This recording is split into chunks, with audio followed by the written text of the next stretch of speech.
স্বামীর যত্ন নিয়েন, স্বামীর জন্য সেজে গুজে থাকিয়েন না, ওকে বাধ্য করিয়েন না নতুন জামা কাপড় কিনে দিতে। আপনার যতটুকু জামা কাপড় আছে ওখান থেকে সবচেয়ে ভালো জামাটা রান্না বান্না শেষে জোহরের নামাজ পড়ে সবচেয়ে ভালো জামাটা পরিয়েন।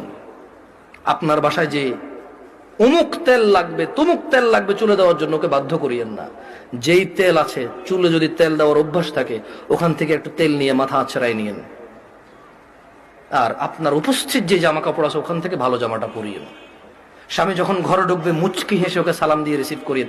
ও যদি সালাম দিয়ে ঢোকার জ্ঞান রাখে, যোগ্যতা রাখে, অতটুকু ইবাদত করার যদি ওর মন মানসিকতা থাকে তো থাকলো, আর নাহলে আপনি ওকে রিসিভ করেন হাসি মুখে।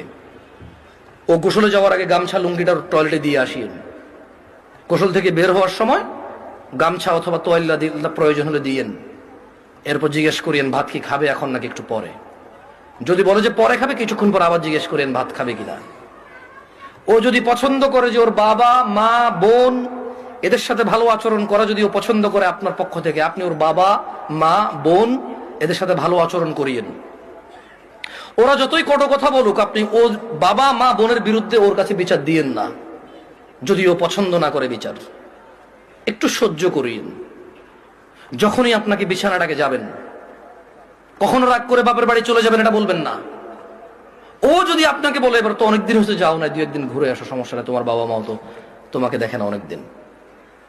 আর বাপের বাড়িতে চলে গেলে 1-2 দিনের মাথায় বলিয়েন চলে আসবো নাকি। ও যদি বলে চলে আসো, তাহলে ও যাবে অথবা আপনার বাবা এসে দিয়ে যাবে, আপনার ভাই এসে দিয়ে যাবে, অভিভাবকের মধ্যে কেউ একজন এসে দিয়ে যাবে আপনাকে।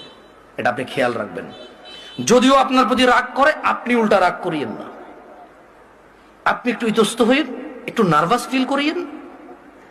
আধা ঘন্টার মধ্যে যদি ও সরি না বলে, আপনি সরি বলে আবার ওর সাথে মিলিত হয়ে যান।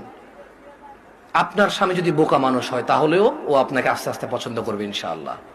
আর যেই স্বামী ভালো, সেই স্বামী সবসময় চিন্তা করে আমার বউটা যদি একটু কটু কথাও বলে, ও যদি একটু কর্কশ হয়, ও কোনো পুরুষের সাথে কথা বলে না, চরিত্র নষ্ট করে না, এমন মহিলা রেখে দেওয়া যায়, ওকে পোষা উচিত, যত্ন করা উচিত। এটা হচ্ছে বুদ্ধিমান স্বামী।